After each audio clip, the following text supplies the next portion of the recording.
All right, so are you ready to dive into Solomon's reign? Oh, absolutely. Yeah. King Solomon, now there's a ruler who seemingly had it all, the wisdom, the wealth, the power. But he still managed to stumble. He did. It's a story that resonates even today, isn't it? Yeah. The dangers of losing sight of what truly matters, even when you're standing on top of the world.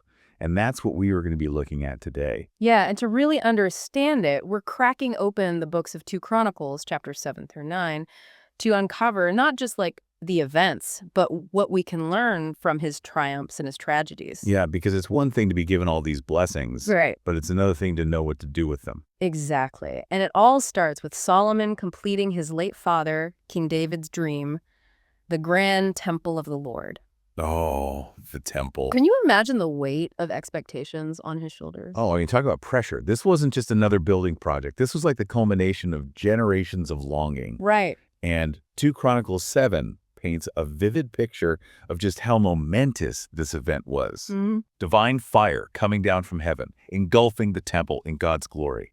The priests, those who dedicated their lives to serving the divine, they were overwhelmed. They couldn't even enter. Wow. Okay, so they knew this was a big deal with a capital B. Absolutely. Can you imagine being an Israelite witnessing this? Yeah. Talk about an affirmation of faith. So it's no surprise that the entire nation erupts in celebration.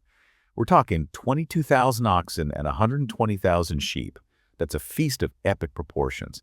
They partied for a full week, everyone coming together as one. This wasn't just a dedication. It was a moment of national unity, solidifying their identity as God's chosen people. That's a powerful image, a nation united in celebration and faith. But like any good party, things eventually wind down, right? They do, they do. And in this case, the after party is even more interesting than the main event, because that's when God himself shows up. Okay, hold on. God doesn't just show up for a chat, does he? No, he doesn't. And this isn't a casual, hey, Solomon, great job with the temple. This is more like a formal sit down, Yeah. laying down of the law, covenant being made. Okay, for those who might not be totally familiar with biblical terms, what does that mean? A covenant. Essentially, it's a binding agreement. In this case, God is laying out the terms for his continued blessing of Solomon and the Israelites. Okay. It's a two-way street, right? You do this, and you'll be blessed. You stray from the path, there will be consequences. So even for a king, divine favor isn't a given, huh? What were these conditions? They're actually pretty straightforward. Humility, prayer, seeking God's guidance, and turning away from wickedness. Okay.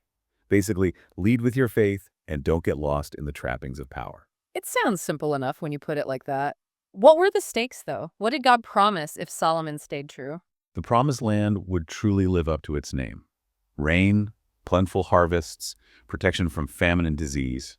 It's a vision of peace and prosperity for all. And on the flip side, if Solomon veered off course, It wasn't pretty.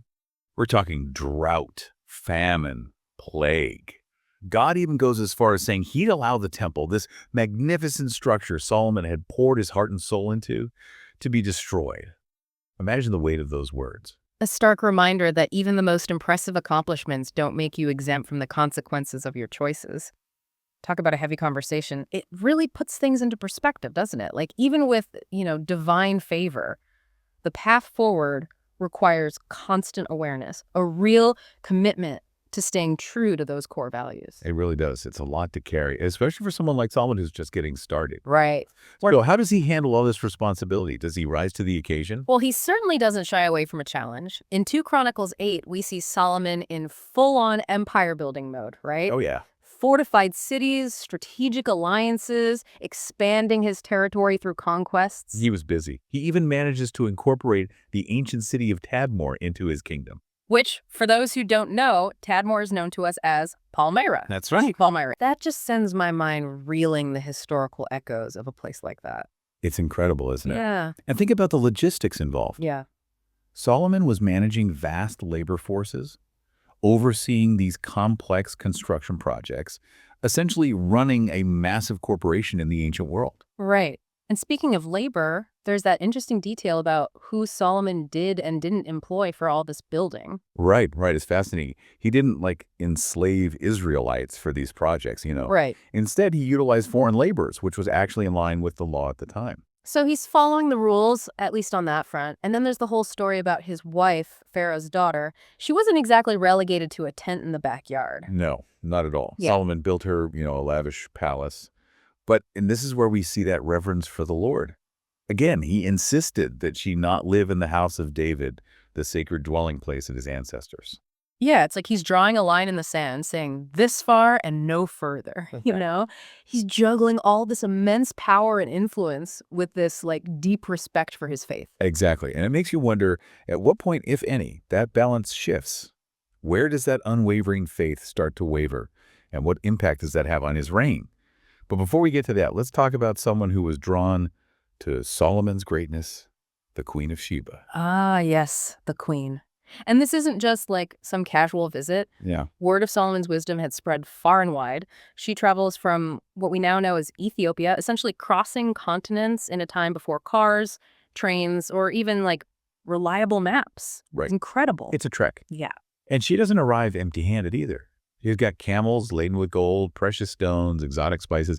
Imagine the spectacle. Yeah. It's clear she's not just there to be impressed, she's there to test him. 2 Chronicles tells us she came with hard questions, riddles designed to challenge the wisest of kings. It's like the ultimate intellectual duel. Precisely. Yeah. And Solomon, he rises to the challenge, answering her questions with, like, wisdom and grace. But the queen is taken aback by more than just his intellect. She's blown away by the splendor of his court, the efficiency of his administration, the prosperity of his kingdom. 2 Chronicles 9 describes her reaction as being overwhelmed. She hadn't even heard half of it. Wow. You have to wonder what that must have felt like for Solomon. Here he is, a king at the height of his power, receiving validation from this powerful foreign ruler. Did it solidify his confidence, or was it the beginning of something more complicated? That's the million-dollar question, isn't it? And it leads us to one of the most intriguing and debated aspects of Solomon's reign, his wealth. Remember those 666 talents of gold coming in each year? Oh, how could we forget? Let's put that in perspective for our listeners. A single talent weighed about 75 pounds. Yeah, that's a lot of gold. And we're talking hundreds of them annually. That's an almost unimaginable amount of wealth, even by today's standards. It's true.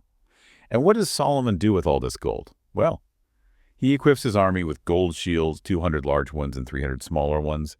He builds himself this magnificent throne overlaid with ivory and pure gold, with golden lions flanking it. The imagery here is striking. It really is. It sounds like something out of a fantasy novel, but also excessive. Yeah. I mean, shouldn't a wise ruler be investing in like infrastructure, education, social programs? Wasn't all this wealth ultimately coming from the people he ruled? You're hitting on a crucial point. Was Solomon's accumulation of wealth a sign of prosperity for all? Or was it coming at a cost? And if there was a cost, who was bearing the brunt of it? This is where 2 Chronicles 8 reveals a detail that's like easy to miss, but incredibly significant. Remember how Solomon didn't enslave Israelites for his building projects? Right. He used foreign labor instead. Exactly. Yeah. But here in 2 Chronicles 8, we see that's no longer the case. It's mentioned that Solomon conscripted forced labor from among the Israelites for his building projects. So he's essentially demanding labor from his own people, the very people he's supposed to be leading with humility and justice. It's a troubling detail that casts a shadow over Solomon's glittering reign. Remember God's warning back in chapter 7, stay humble, stay righteous. Yeah. Is this massive accumulation of wealth, this reliance on forced labor, really in line with that? It seems like the cracks are starting to show, wouldn't you say? The seeds of discontent, perhaps even doubt being sown. Exactly. And those seeds, my friend, they have a way of taking root and growing into something far more consequential. It's fascinating, isn't it? We often associate like wealth and power with success, Right. even happiness. Sure. But Solomon's story seems to suggest a more complicated truth, right? Absolutely. It's like that old saying, be careful what you wish for. Solomon had it all, right? The wisdom, the wealth, the influence. Right. But those very things, those blessings, seem to plant the seeds for his downfall. Yeah, and it's like we're seeing this cautionary tale unfold in real time. And this is where things get really interesting because, like, 2 Chronicles, while it doesn't shy away from hinting at Solomon's missteps, it doesn't explicitly detail everything, like, traditionally associated with his decline. You know what I mean? You're right. It's more nuanced. It's like it's inviting us to read between the lines. For example, the text we're exploring doesn't explicitly mention Solomon's vast harem, right? Right. Which is something that many of our listeners might already be familiar with. Exactly. Right, but we can surmise that a king with his wealth and status, attracting attention from someone like, the Queen of Sheba, wasn't exactly hurting for company. Exactly. And, traditional accounts suggest that many of his wives came from surrounding nations, bringing with them their own cultural and religious practices.